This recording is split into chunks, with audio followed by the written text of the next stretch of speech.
দেশে নির্বাচন নেই বলেই আইন শৃঙ্খলা পরিস্থিতির অবনতি হচ্ছে বলে মনে করেন বিএনপির মহাসচিব মির্জা ফখরুল ইসলাম আলমগীর।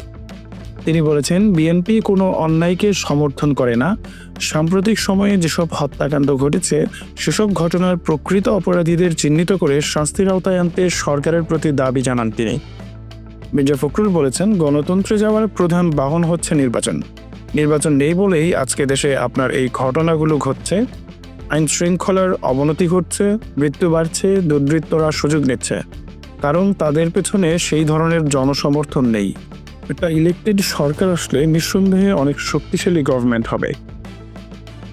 জুলাই গণঅভ্যুত্থানে ছাত্রদলের যেসব নেতাকর্মী শহীদ হয়েছেন তাদের পরিবারের সদস্যদের নিয়ে আজ শনিবার বিকেলে ঢাকার একটি হোটেলে আয়োজিত এক অনুষ্ঠানে বিশেষ অতিথি ছিলেন মির্জা ফখরুল।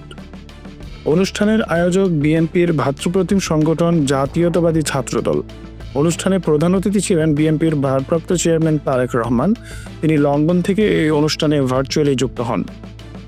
পুরান ঢাকার নৃশংস হত্যাকাণ্ড সহ সাম্প্রতিক বিভিন্ন ঘটনার বিষয়ে বিএনপির মহাসচিব মির্জা ফখরুল বলেন, একটা কথা পরিষ্কার করে বলতে চাই, যে ঘটনাগুলো ঘটছে সরকারকে আহ্বান জানাবো, দ্রুত তদন্ত করে প্রকৃত যারা অপরাধী তাদেরকে বের করে শাস্তির ব্যবস্থা করুন।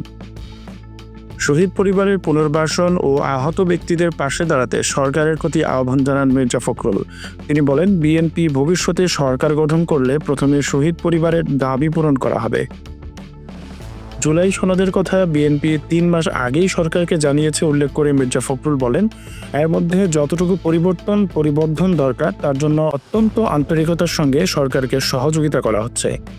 অনুষ্ঠানে আরও বক্তব্য দেন বিএনপির যুগ্ম মহাসচিব রুহুল কবির রিজভী, ছাত্র বিষয়ক সম্পাদক রফিকুল ইসলাম প্রমুখ।